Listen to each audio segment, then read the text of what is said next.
ಇವಾಗ ನಾನು 10,000 ಆಲ್ಮೋಸ್ಟ್ ಅಲ್ಲಿ ಒಂದು 40,000ವರೆಗೂ ದುಡ್ಡು ಮಾಡಿದ್ದೀನಿ. ಹಾಕೊಂಡು ನಾನು ಕಣ್ಮುಂಚ್ಕೊಂಡು ಆರಾಮಾಗಿ ನಿದ್ದೆ ಹೊಡೆದ್ರು ಅದ್ರ ಪಾಡಿಗೆ ಅದು ಟ್ರೇಡ್ ತಗೊಳುತ್ತೆ. ಮಾರ್ಕೆಟ್ ಅಪ್ ಆದ್ರೂ ಹೋಗ್ಲಿ ಡೌನ್ ಆದ್ರೂ ಹೋಗ್ಲಿ, ಮಿನಿಮಮ್ ಇನ್ವೆಸ್ಟ್ಮೆಂಟ್ ನಲ್ಲಿ ನಾವು ಡೈಲಿ ಅರ್ನ್ ಮಾಡ್ಬೋದು. ಡೈಲಿ ಸ್ಟಾಕ್ ಮಾರ್ಕೆಟಲ್ಲಿ ದುಡ್ಡು ಮಾಡೋಕ್ಕೆ ನಮ್ಮ ಮೈಸೂರು ಮಹಾರಾಜರು ಅಥವಾ ನಮ್ಮ ತಾತಂದರು ಇವರೇನಾದರೂ ನಮಗೋಸ್ಕರ ಮನಿ ಪ್ರಿಂಟಿಂಗ್ ಮಿಷಿನ್ ಏನಾದರೂ ಬಿಟ್ಟೋಗೋರ? ಇಲ್ಲ ಅಲ್ವಾ? ಅಂತಂದರೆ ಸ್ಟಾಕ್ ಮಾರ್ಕೆಟಲ್ಲಿ ಫಸ್ಟ್ ಆಫ್ ಆಲ್ ಡೈಲಿ 5,000 ದುಡಿಬೋದು, ಡೈಲಿ 10,000 ದುಡಿಬೋದು. ದೀಸ್ ಆರ್ ಆಲ್ ಸ್ಕ್ಯಾಮರ್ಸ್ ದುಡ್ಡು. ಯಾರು ಈ ಥರ ಸ್ಕ್ಯಾಮರ್ಸ್ಗೆ ಬೀಳಬೇಡಿ. ಜಸ್ಟ್ ಥಿಂಕ್ ಮಾಡಿ, ನೀವೇ ಕೂತ್ಕೊಂಡು ಯೋಚನೆ ಮಾಡಿ. ಸ್ಟಾಕ್ ಮಾರ್ಕೆಟಲ್ಲಿ ಅವ್ರು ಸಕ್ಸಸ್ಫುಲ್ ಆಗಿದ್ದಾರಾ ನಿಮಗೆ ಕೋರ್ಸ್ ಹೇಳ್ಕೊಡೋದಕ್ಕೆ?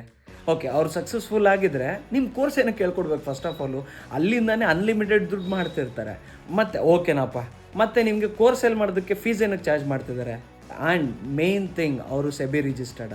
ಸೊ ಅದನ್ನು ಕೂಡ ಯೋಚನೆ ಮಾಡಬೇಕಾಗುತ್ತೆ. ಯಾವಾಗಲೂ ಅಷ್ಟೇ ನಾವು ಯಾರ ಹತ್ರ ಕಲಿತೀವಿ ಅನ್ನೋದು ತುಂಬ ಇಂಪಾರ್ಟೆಂಟ್ ಆಗಿರುತ್ತೆ. ಇನ್ಸ್ಟಾಗ್ರಾಮಲ್ಲಿ, ಫೇಸ್ಬುಕ್ಕಲ್ಲಿ ನಿಮಗೆ ಸ್ಟಾಕ್ ಮಾರ್ಕೆಟ್ ಹೇಳ್ಕೊಡ್ತೀನಿ, ಡೈಲಿ ಇಷ್ಟು ದುಡಿಬೋದು, ಮನೇಲಿ ಕುತ್ಕೊಂಡು ಅಷ್ಟು ದುಡಿಬೋದು ಅಂತೆಲ್ಲ ಹೇಳ್ತಾರಲ್ಲ.